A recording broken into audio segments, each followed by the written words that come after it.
Zerg,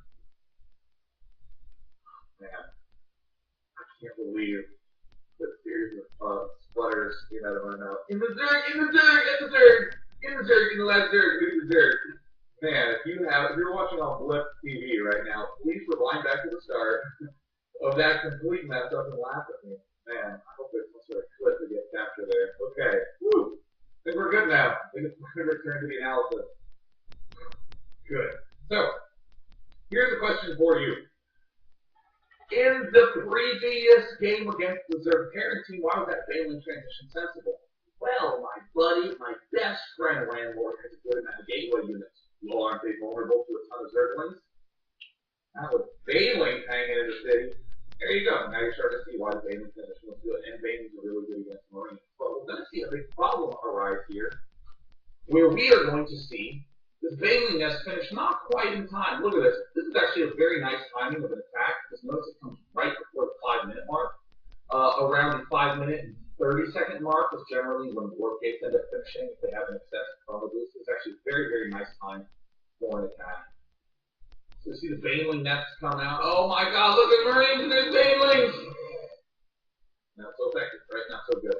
In general, when you do an early expand as a Zerg and you're going to Terran, traditionally you're going to have to just get roaches quite quickly, or you're going to need to get a bunch of Zerglings with speed, but I don't actually like doing the Zerg with speed transition early on, because if we just do a little bit of number adding, we might have enough time to get Zergling speed, but it would probably be pretty close. I actually don't know when the Zerg spawns will finish based on the clock, which is so embarrassing. I know that. Absolutely shameful.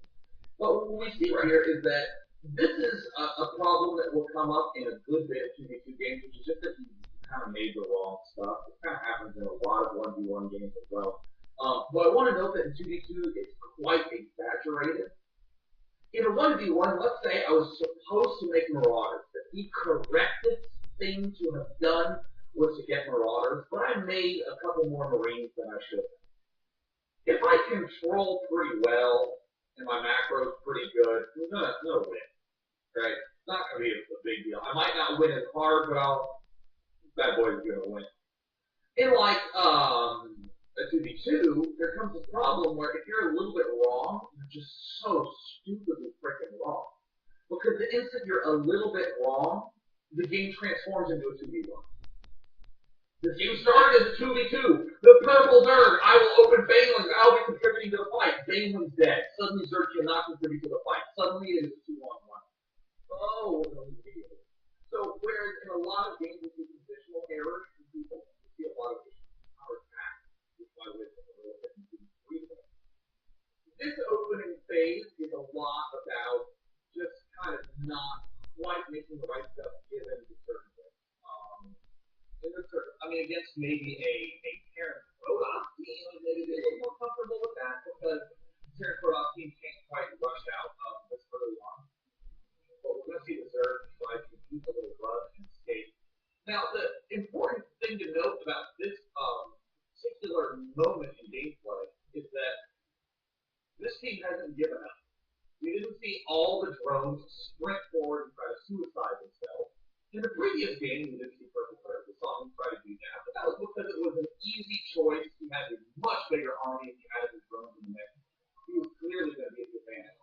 Here, if he attacked all these drones to try to kill this stuff off, he would have died immediately. I mean, what is this? Yeah, 15 drones, 13 drones that are not going well against giant blobs of rain. But in 2v2, this is actually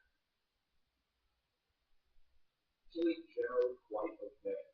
I mean, it's obviously suboptimal, but you should always try to make sure the players stay on. You're starting to see kind of my issues with kind of the Banelings. The damage has now been done by Banelings, and Landlord is going to have to do themselves against my work. So, what did I spend a lot of yesterday talking about? I talked about that if your opponents ever go for some sort of huge army that gives you a lot of map control, they're going to be behind in a lot of ways. Still no orbital command. He's been macroing very well as in Barrett, but this orbital command was delayed a lot. You might think that's a newbie, but how the hell else are we going to get this many marines? We're going to get compensation. This guy has 19 marines. This ally has 4, and there's 7 softwares. Red is really helping this team for a reason.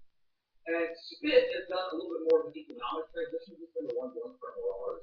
And this is another